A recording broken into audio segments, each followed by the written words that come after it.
अब तुम यहाँ पर आ गई हो तो सब कुछ सही हो जाएगा।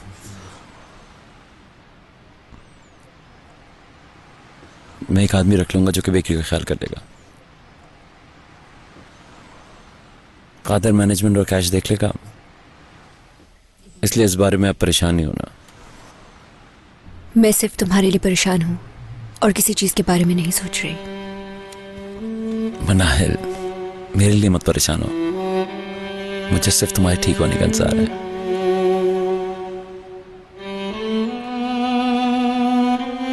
क्या हुआ? खलील, अब मैं सोना चाहती हूँ। हो सकता है दवाइयों का असर।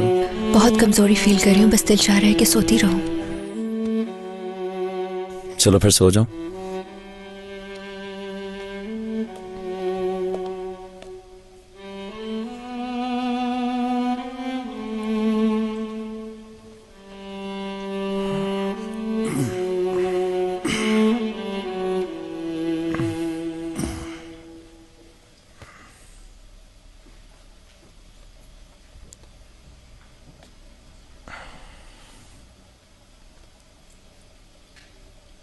मैं भी बस अब चलता हूँ, फिर थोड़ा ऑफिस का भी चक्कर लगा लो ना।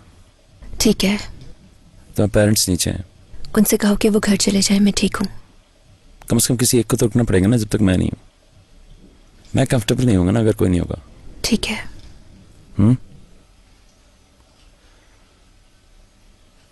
मैं जाऊं? हाँ जाओ, सो जाऊंगी मैं।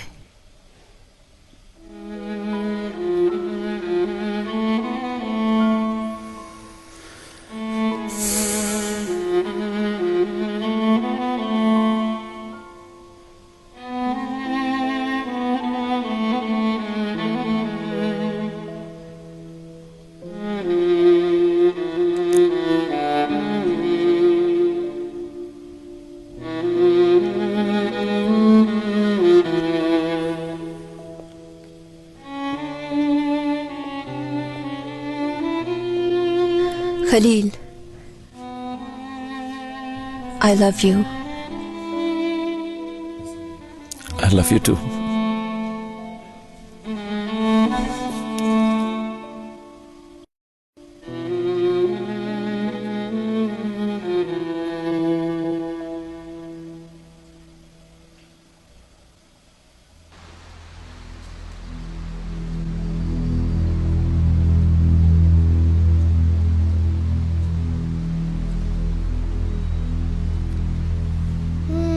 क्या हो रहा है बेटा?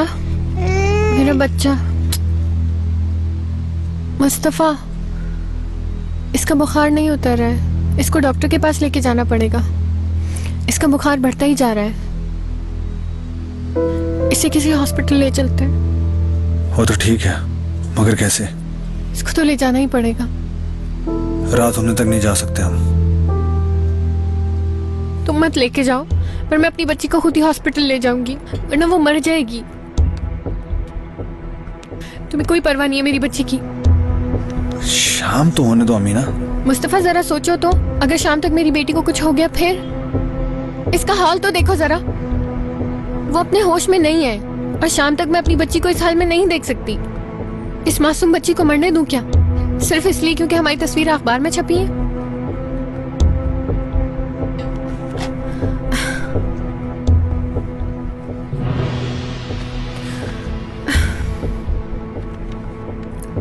तुम नहीं आ रहे तो मत आओ, मैं इसको हॉस्पिटल लेके जा रही हूँ। ठीक है, मैं भी चलता हूँ। पहले मुझे उतरने दो, शबनम को दे देना फिर।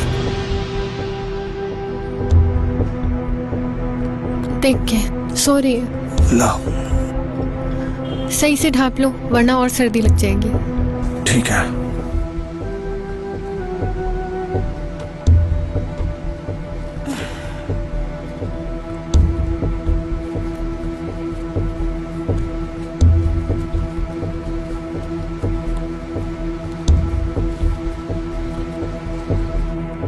हाथ मुंह धोया है तो कुछ तबीयत बेहतर हुई है मेरी। हसन आ जाए तो उसके साथ घर चली जाना। नहीं, मैं नहीं जाऊंगी। ये सब लोग कहाँ चले गए हैं? क्या करेंगे यहाँ खड़े रहकर? थोड़ी देर के लिए बाहर गए हैं ना। हाँ, वो आ गए। कादिर कहाँ है? चला गया था वो। कहाँ? पता नहीं, बताया नहीं उसने। मैं चलता हूँ अब, यहाँ तो कुछ कर नहीं रहा, दुकान ही खोल लूं जाकर। ठीक है, तुम चले जाओ। ध्यान रखना तुम लोग। तुम परेशान मत हो। क्या ये वाकई दुकान पर जा रहे हैं अम्मी? मुझे डर है कि ये कहीं कुछ उल्टा सीधा ना कर दें। कादिर भी कुछ बताए बगैर चला गया है। वो भी बहुत परेशान है बेचारा, सारी सारी रात जागता रहता है। अच्छा होता अगर यूसुफ होता। मुझे तो बस ये डर है कि ये लोग उस शैतान के पीछे न चले जाएं उसे मारने के लिए।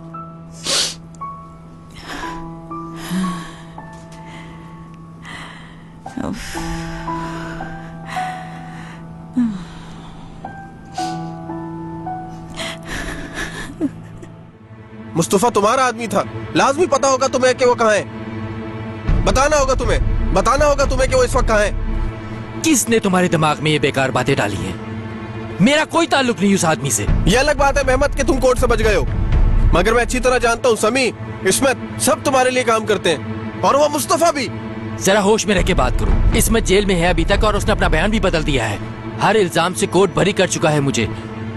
सलीम वलीम को नहीं जानता मैं कौन है। सलीम नहीं, समी। अरे जो भी है, मैं नहीं जानता उसे। मुस्तफा से कोई ताल्लुक नहीं मेरा। बात सुनो मेरी, तुम झूठ बोल के बच नहीं सकते। हाथ हटाओ। मैं तुम्हें जान से मार डालूंगा, समझे तुम? क्या हो रहा है यहाँ पे? कुछ नहीं हुआ। मुझे बहुत अफसोस हुआ मनाल को सुनकर। रहने दो तुम, जानता हूँ तुम्हें अच्छी तरह ज़ैनब साहिबा। तमीज से बात करो। मनाहिल को किस किस तरह नुकसान पहुंचाने की कोशिश करी तुमने, और उसे खलील से अलग करने के लिए कौन कौन सी साजिशें की। शायद तुम भूल रहे हो कि तुम उस शख्स के साथ मिलकर अपनी बहन को मारना चाहते थे। मेरी छोड़ो और मुस्तफा की बात करो। मैं जानता हूँ कि तुम दोनों यूज कर रहे हो उसे। इस बात का कोई सबूत है? जो भी कर रहे हो हिसाब देना होगा इसका, ये याद रखना तुम दोनों अच्छी तरह। बता रहा हूँ तुम्हें। आप सब लोग यहाँ क्या कर रहे हैं? देख लूंगा तुम्हें। चलो यहाँ से। मेहमत कह रहा जानता ही नहीं, साफ मुंह करिएगा बिल्कुल। अंदर चलो। मुस्तफा को इन्हीं लोगों ने तुम्हारे घर पे भेजा था और ये अच्छी